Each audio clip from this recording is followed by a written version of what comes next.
When Esme was 1, she started being sick in the mornings, sort of between 3 and 6 in the morning mostly, and that went on for weeks. So we ended up taking her back and forth to the hospital and to the doctors, trying to work out what was wrong.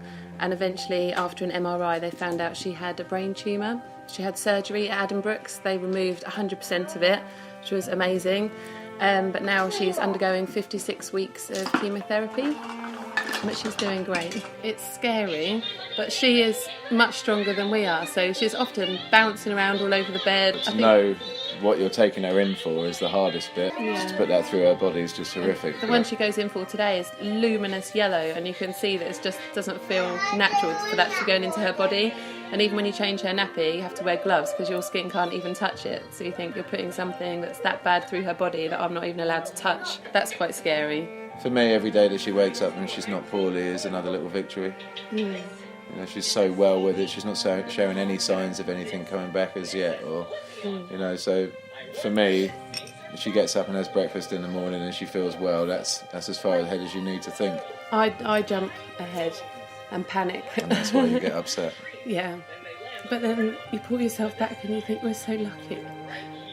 We are lucky. She's got the best possible chance that you can have. It was caught, you know, everything was caught in time. She's well with perfect. the treatment, they got everything out, you know. Yeah. There's children much worse off. Everything is showing a positive result.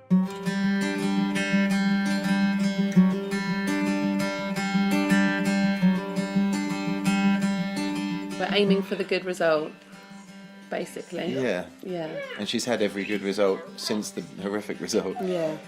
Yeah, she's doing so well. Yeah. I'm quite eager to get out the other side of it though. Oh, we're all there. Yeah. I want her hair back. Every day you talk about it. Yeah. When I do her sister's hair, she always says, "Oh, can you do my hair?" So we just brush it, don't we? Yeah. brush her beautiful bald head. Well, we go to Addenbrooke's for chemotherapy, but we go to our weekly appointments to King's Lynn. They're so good. They remember what she likes to play with. So if we've called ahead to say she's got a temperature, we know we're going to be there for 24 hours. They've cleaned down the room and they've got what are the things she likes to play with. Yeah. What you tend to find is when you first go in and everything's just a storm of hell, isn't it?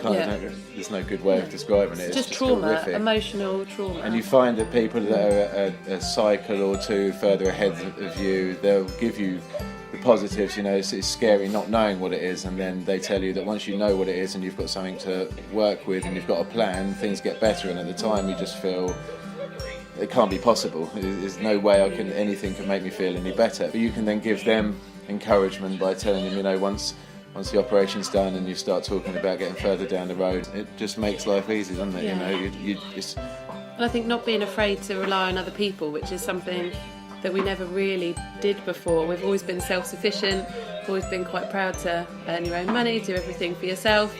But when it is a crisis, to be able to lean on friends and be able to accept the support from the community, it makes the world of difference.